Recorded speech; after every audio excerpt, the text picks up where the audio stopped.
Jake Morrison stepped out of the transport shuttle onto the Galactic Trade Station with a heavy sigh escaping his lips. His shoes clicked against the metal floor as he made his way through the arrival corridor, the walls humming with the quiet energy of a station that never truly slept. 3 years he had been serving as a human diplomat here, watching species from across the galaxy interact, trade, and sometimes argue about resources or territorial boundaries. Today was like any other day, or so he thought. The evening gathering was held in the main atrium, a vast circular chamber with walls that shifted through soft shades of blue and purple. Hundreds of alien beings moved through the space, their forms ranging from the crystalline structures of the Calorians to the fluid shapes of the Vrelians, who seemed to flow rather than walk like creatures with bones did. Jake wore his dress uniform, the dark blue fabric with its silver trim.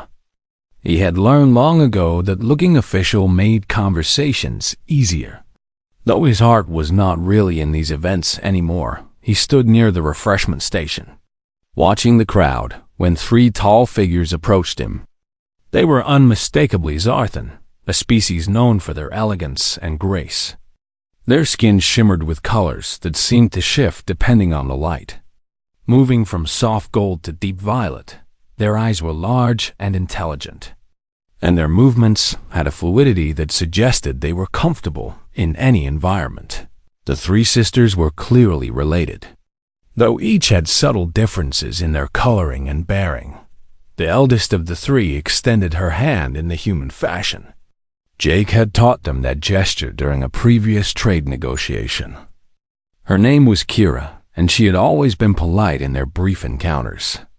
She was followed by her middle sister Nova, whose skin seemed to glow with brighter hues of orange and blue, and finally Lissa, the youngest, whose quieter presence seemed to draw the energy inward rather than outward. Kira greeted him warmly, asking how he was enjoying the gathering. Jake, always eager to engage in friendly conversation, made small talk about the station and the various delegations attending.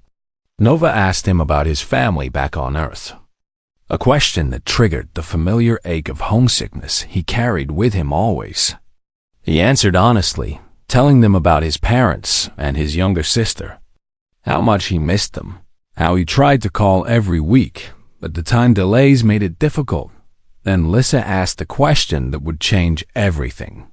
She asked in her soft voice whether he had found companionship among the communities on the station, whether he had chosen a bonded partner from among the visitors or the permanent staff.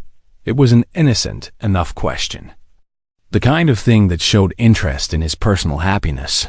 Jake smiled and laughed, a genuine laugh that came from a place of honest amusement at his own situation. He made a joke, spoken with the kind of casual warmth that comes from being tired and lonely and trying to find humor in a difficult situation. He said something like, "Well, I'm single. Actually completely unattached. I guess that makes me the only available human in the whole station. Not that anyone would want to deal with a human anyway. We are pretty rough around the edges compared to the rest of you graceful beings." The moment the words left his mouth, everything changed. The 3 sisters went completely still. Their movements, which had been fluid and natural, froze as if they had suddenly been turned to stone. Their eyes fixed on Jake with an intensity that made his chest tighten with sudden fear. They looked at each other, and in that moment of silent communication, something seemed to pass between them, an understanding, a decision. A spark of something Jake could not begin to comprehend. Jake felt the fear rising in his throat. He had made a mistake. He was certain of it. The joke that seemed harmless to him must have violated some cultural taboo he did not know about. He began to apologize, his words tumbling out in a nervous rush. He explained that he was just trying to be funny, that he meant no offense, that he sometimes said things without thinking them through. His diplomatic training told him to salvage the situation, to smooth things over, to find a way to make this moment less awkward. But the sisters did not seem offended. Instead, as Jake attempted to take a small step backward, perhaps to excuse himself and find somewhere else in the atrium to hide. Kira and Nova reached out and gently but firmly took hold of his arms. Their fingers wrapped around his sleeve with a grip that was not aggressive, but was absolutely firm. They were not being rough, but they were being clear. Jake was not going anywhere. He looked at his arms, then at their faces, then around the atrium to see if anyone was watching or was going to help him. No one intervened. Nearby, a group of Calorians continued their conversation. A Vrelian diplomat barely glanced their way. A human crew member from the station noticed, but simply raised her eyebrows and continued on her path. Nobody seemed to think this was unusual or concerning. If anything, they seemed mildly interested. As if something expected was finally happening, Lissa spoke then. Her voice calm and measured, she said, "We will talk with you. Jake Morrison, we have many things to discuss. Please come with us to a private meeting space." It was not a request. Though it was phrased politely, Jake felt a chill run through his body. He had no idea what was happening, but he knew that his day had just taken a turn towards something completely unexpected and perhaps dangerous. He considered resisting, considered calling for security, but something in the sisters' eyes, something in the way they held him without violence or aggression, made him think that resistance would only make things worse. So Jake Morrison, a human diplomat who had just made a casual joke about being single, allowed himself to be gently but firmly guided away from the crowded atrium by three alien sisters who looked at him as if they had just found something they had been searching for all their lives. As they walked deeper into the station toward a private sector, Jake's mind raced with questions, fears, and a strange sense that his life had somehow fundamentally shifted in the space of a single careless moment. He had no way of knowing that this moment would change not just his own path, but the relationship between his entire species and one of the galaxy's most powerful civilizations. The private meeting room that the Zartan sisters brought Jake to was unlike any space he had seen on the station. It was not an official government room or a corporate conference space. Instead, it seemed to be a personal quarters designed with careful attention to comfort and beauty. The walls were painted in soft, soothing tones that seemed to shift slightly depending on the angle of view, and the lighting came from sources Jake could not quite locate. The furniture was arranged in a circular pattern that suggested equality and open communication rather than hierarchy. Kira guided him to a comfortable seating area, while Nova brought him a beverage that smelled faintly of flowers and something sweet. Jake accepted it nervously, unsure if accepting food or drink from an alien species constituted some kind of binding agreement or ritual. He had been working in diplomatic relations long enough to know that small actions sometimes carried enormous cultural significance. But the sisters seemed unconcerned with such formalities. They settled themselves around him in a relaxed manner that suggested they wanted to talk. Not to harm or coerce him in any traditional sense, Kira began to explain, her words coming slowly and carefully, as if she was trying to translate complex thoughts into human language. She told him about Zartan traditions and culture, about how her people had developed a system of identifying individuals of worth, not through physical ability or wealth, but through something deeper, something that existed in the core of a person's character. She called it moral resonance, the ability to be honest about oneself, while still maintaining integrity and kindness toward others. She explained that Zarthans could sense this quality in other beings, not through telepathy or technology, but through careful observation of small behaviors and reactions. When Jake had made his joke about being single and unattached, something about the sincerity underneath the humor had triggered their recognition. He had been lonely but honest about it. He had made a joke that revealed vulnerability rather than hiding it. That combination of traits was rare in her experience. Nova leaned forward with visible excitement in her movements. She asked Jake questions about his life, about his dreams, about what he wanted from his future. She wanted to know about his family and his childhood, about experiences that had shaped him, about moments when he had been afraid, but had chosen kindness anyway. Jake found himself answering honestly. Something about the sisters' genuine interest made it difficult to hide behind diplomatic politeness. He told them about times he had stood up for people who could not stand up for themselves, about choosing compassion even when it would have been easier to choose self-interest. Lisa listened more than she spoke, but when she did speak, her words cut directly to the heart of things. She asked Jake what love meant to him, not romantic love necessarily, but the deeper kind of love that bound people together. She asked if he believed that connection could exist between different species, if he thought the barriers between humans and aliens were truly as insurmountable as the galaxy often seemed to believe over hours that felt both like minutes and like entire lifetimes. The sisters shared their own stories. Kira told him about a war that had nearly destroyed their planet generations ago, about how their species had survived by learning to value individuals who could maintain their humanity, their kindness, and their integrity, even in the face of overwhelming odds. She explained that Zarthans were looking always for such individuals, not to control them or use them, but to create deep family bonds with them. Nova spoke about her hopes for the future, about how she wanted to see different species working together not out of necessity or trade agreements, but out of genuine understanding and affection. She said that humans were often misunderstood in the galactic community, seen as primitive or overly emotional, but that Jake's presence on the station had taught her something different.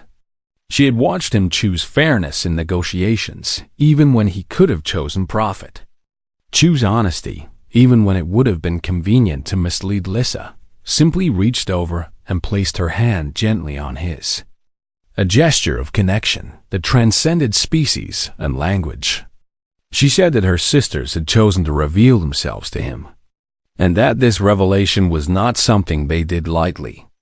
The three unmarried Zarthan sisters, identifying one individual as worthy of their bonded family, was something that happened perhaps once every few generations. And it was being offered to him not as a pressure or a burden, but as a gift. Jake struggled to process everything he was hearing. He wanted to resist, to rationalize that this was some kind of cultural misunderstanding or perhaps a political maneuver to gain advantage with the human government. But something inside him, some part of him that had been lonely and hidden away for years, recognized the truth in their words. These three alien sisters, with their shimmering skin and their strange culture and their intense focus on him, seemed to genuinely care about him as a person, not as a diplomat or a representative of his species, but as Jake, the individual. The night stretched on as they talked, and gradually Jake began to understand that he was not being kidnapped or coerced. He was being seen, truly seen, by beings who had the capacity to recognize his value. The fear that had dominated his initial reaction began to fade, replaced by something more complex, a mixture of hope and confusion, and a strange sense of rightness that he could not quite explain. When dawnlight began to filter through the windows of the private quarters, Kira made it clear that Jake had a choice ahead of him. But first, they wanted him to know them, to truly understand what they were offering. They wanted him to see that they were not trying to change him or control him or make him into something he was not. They simply wanted him to know that he was not alone in the universe, that there were beings who valued him for exactly who he was, and that such bonds of genuine connection were worth more than anything else the galaxy had to offer. By the time Jake emerged from the private quarters with the three Zarthan sisters, news of his disappearance had already begun to spread through the station. His colleagues had noticed his absence, and rumors were building like pressure in a contained space, waiting for release. The official story that came from somewhere was not kind to Jake. It suggested that he had somehow seduced or manipulated the three sisters, that he had used some human charm or deception to entrap them in an alien ritual. A Vrelian diplomat named Vasquez seemed to be the source of most of these rumors. Vrelians were naturally skeptical of humans, viewing them as unpredictable and fundamentally untrustworthy. Vasquez had seen Jake emerging from the Zarthan quarters looking somewhat disheveled and confused, and rather than considering innocent explanations, he had constructed an entire narrative around human cunning and manipulation. By midday, the story had grown to include suggestions that Jake was working for human military interests, that he was trying to infiltrate Zarthan High Command through seduction, that he was fundamentally compromised and dangerous. The human crew at the station began to distance themselves from Jake. His supervisor, Commander Patricia Wells, called him to her office and demanded an explanation. She was not unkind, but she was clearly concerned about the appearance of impropriety. Jake tried to explain that nothing inappropriate had happened, that the sisters had simply wanted to spend time with him, to get to know him, but his explanations sounded weak even to his own ears. How could he possibly explain what had really happened without sounding completely insane? Other humans asked him loaded questions about his intentions, about why he was spending time with the sisters, about what he hoped to gain from them. Some seemed genuinely concerned for his well-being, thinking perhaps he was being taken advantage of or manipulated. Others seemed almost angry, as if he had betrayed his own kind by associating with aliens in a way that went beyond professional necessity. Jake felt caught between two worlds, not accepted by either. Accused of things he had never intended and could not fully explain, the Zarthan sisters bore witness to all of this conflict. They continued to spend time with Jake, but they did so more openly now, as if they were unconcerned with the gossip and the accusations swirling around them. Kira had explained to him that their people were well aware of how other species reacted to their traditions, and they did not allow such reactions to influence their actions. But Jake could see the strain in his own face when he looked in the mirror. The weight of being caught in the middle of a conflict he had not created and could not control. Then came the formal dinner, a grand event hosted by the Galactic Council to celebrate the anniversary of the station. High-ranking officials from a dozen different species would be in attendance, including the leadership of the Zarthan delegation. The event was being closely watched by the various intelligence services of the major powers, and expectations of proper behavior were absolute.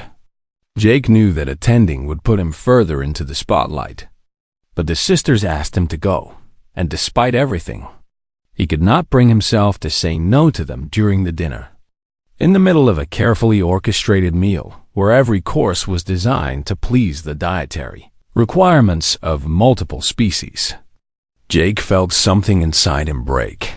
The pressure of trying to maintain a facade of normalcy, the accusations whispered behind his back, the fear of causing a diplomatic incident, the confusion about what was really happening between him and the sisters.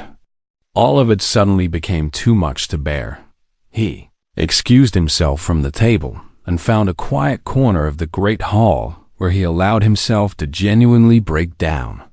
He was tired of pretending, tired of defending himself, tired of not knowing what was happening in his own life. The sisters found him there, having apparently followed him with the kind of attention that came from genuinely caring about another being, rather than allowing him to hide his tears. They sat with him and let him release everything he had been holding inside. When Jake finally found his voice again, it came out raw and honest. He told them that he did not understand what they wanted from him, that he had only made a stupid joke, that he had never intended any of this, that all he had wanted was to make people laugh and to feel less alone. He said that he did not know if he could give them what they were looking for, that he was just a human flawed and limited and afraid. He asked them why they were willing to risk so much for someone they had barely known. A few days ago, Kira answered his question with absolute clarity.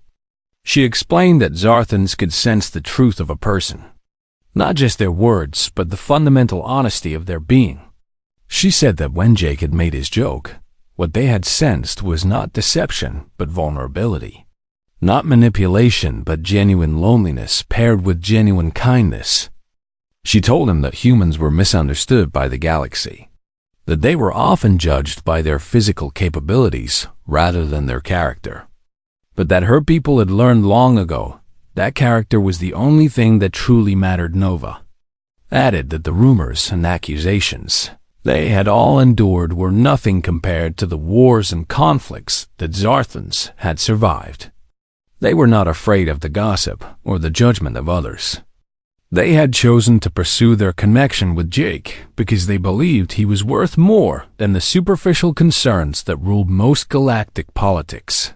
They were simply asking him to trust them, to believe that they could see something in him that the rest of the galaxy could not yet understand. Lissa spoke the words that seemed to settle everything. She said that Jake did not have to understand what was happening. Not yet anyway. He only had to continue to be honest with himself and with them. The rest would unfold naturally if he allowed it to. The choice, she reminded him, was always his. They would never force him or pressure him, but they hoped he would see that connection and genuine relationship were more valuable than protecting himself through isolation and fear.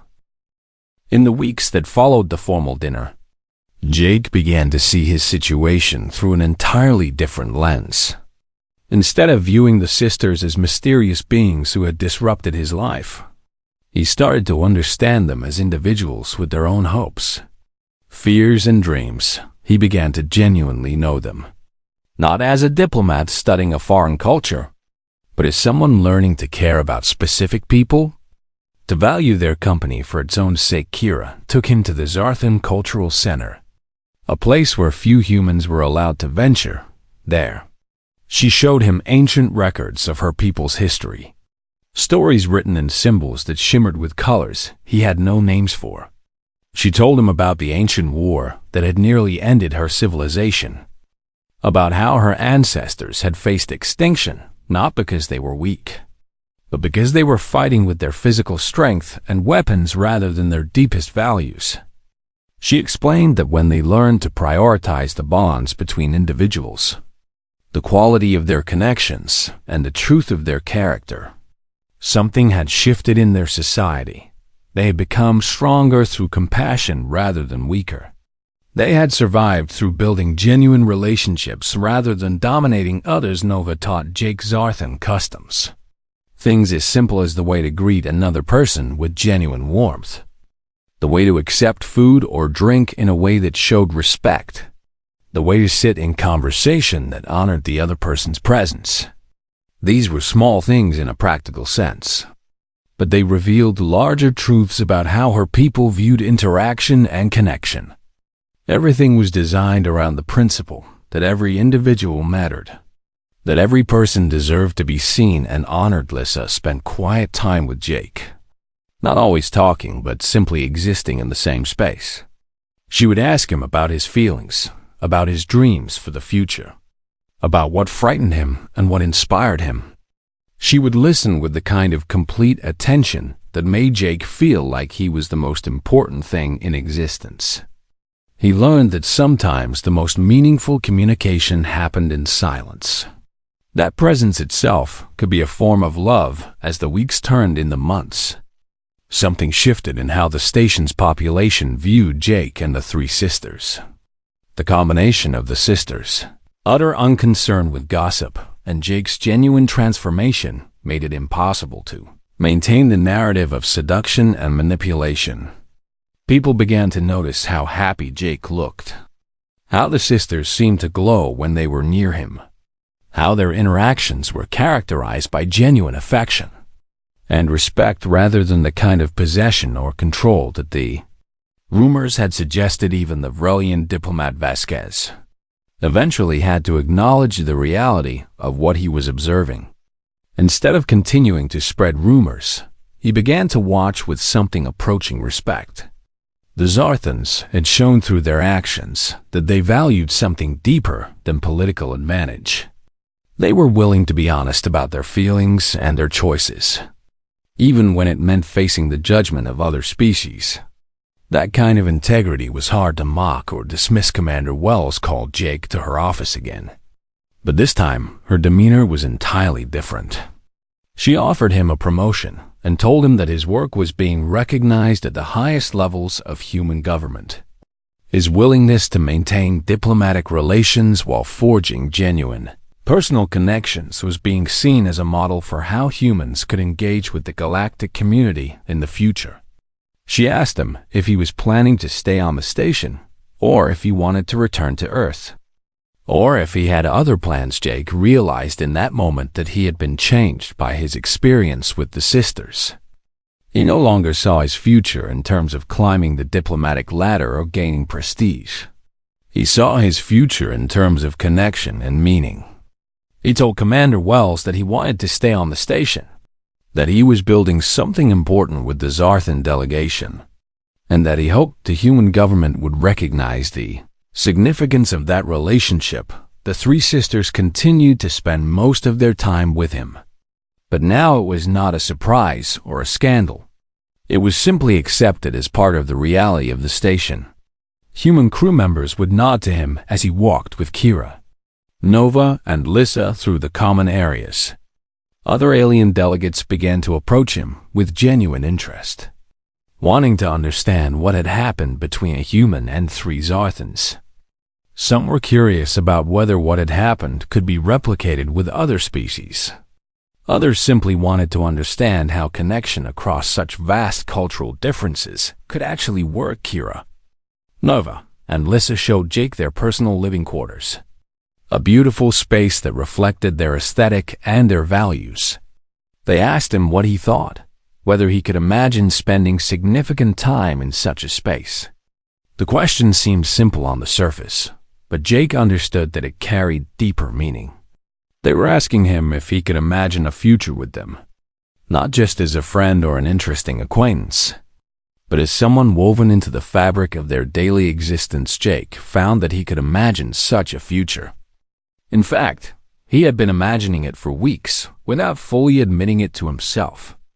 The sisters had shown him what genuine connection looked like. They had demonstrated through their actions and their words that they valued him not for his utility or his position, but for the essential truth of who he was. That kind of acceptance was rare in any species, and Jake realized that he would be a fool to turn it away out of fear or social convention. One evening, as the four of them sat together looking out over the station toward the stars beyond, Nova asked Jake if he remembered what he had felt in that first moment when they had seized his arms. If he had been afraid, Jake said yes, he had been terrified. But Nova smiled and said that she had sensed something else beneath the fear. She had sensed hope, a small part of him that was hoping, against his better judgment, that something good might come from that moment. She said that hope was perhaps the most uniquely human thing about him. The willingness to risk vulnerability in the belief that connection was possible. That hope was what had drawn them to him in the first place.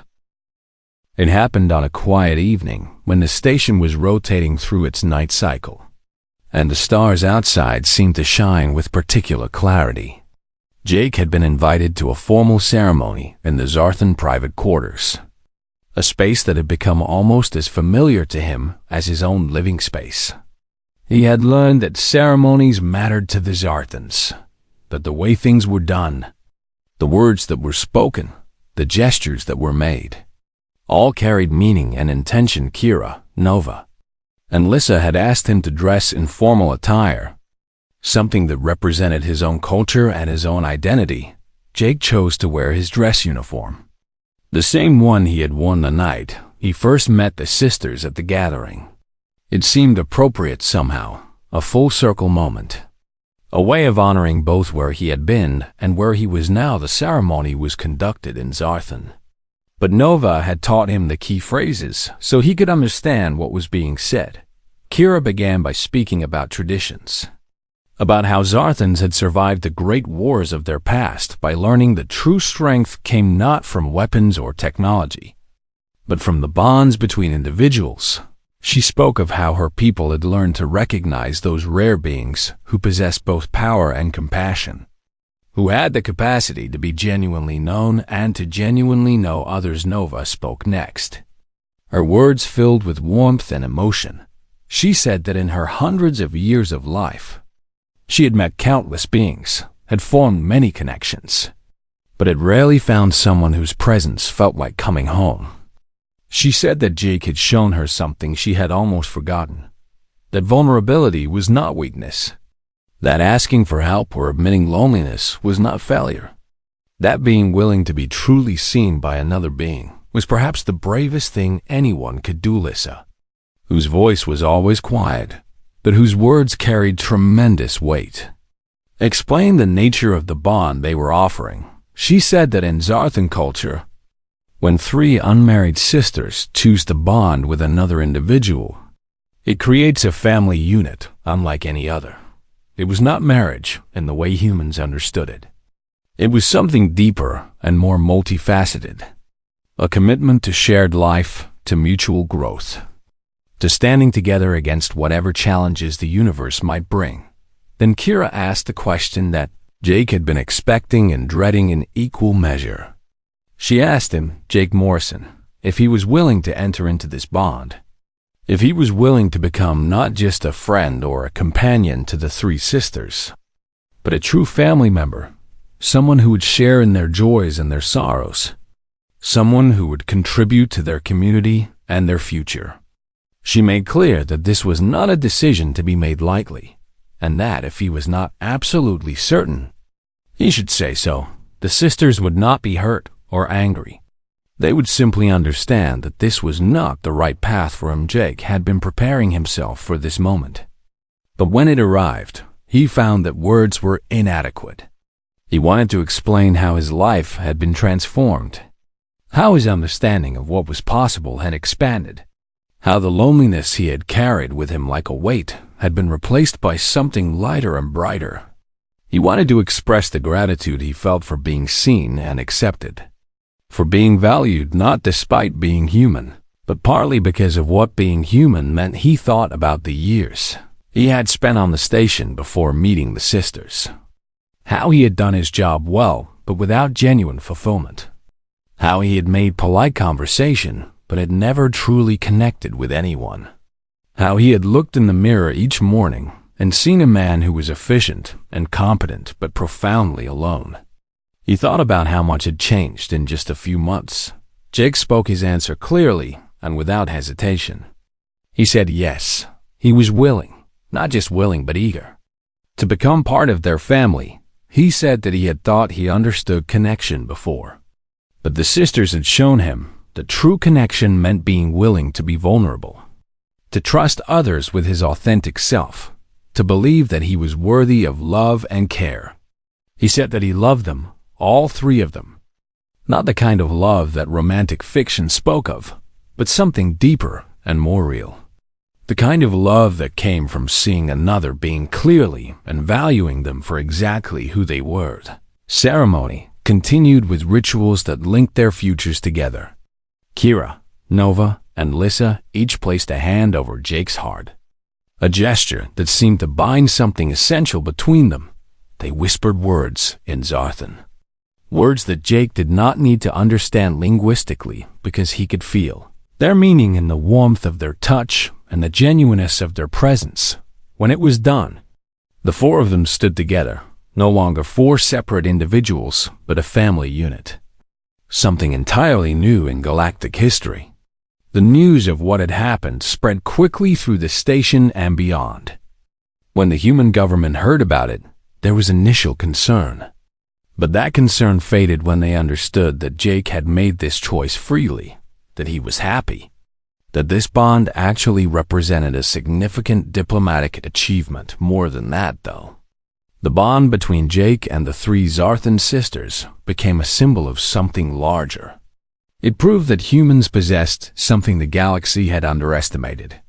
not physical strength or technological advancement, but the capacity for genuine connection, the ability to be honest about vulnerability, the courage to risk opening one's heart to beings who were fundamentally different. Word of what had happened began to change how other species viewed humans. Military commanders across the galaxy had always respected human resilience and adaptability in combat. They had known that humans were worthy opponents and strong allies. But very few had understood that humans were capable of something perhaps even more valuable: the creation of meaningful bonds across any boundary, the willingness to choose connection over isolation, the fundamental decency to recognize another being's value. Jake Morrison became the first official member of his Arthan family unit from a different species. But he would not be the last. Over the following years, more humans would travel to meet other civilizations and would find themselves capable of genuine connection. More bonds would be formed, more bridges would be built, and slowly, the galactic community would begin to understand that humans were not just another species to be traded with or fought against, but beings who had something essential to offer: the capacity to create family across the stars, to love genuinely and without reservation, to see the best in others and to help them become their best selves. Jake's simple joke about being single had opened a door that would never be closed again. And in doing so, it had changed not just his destiny, but the destiny of his entire species.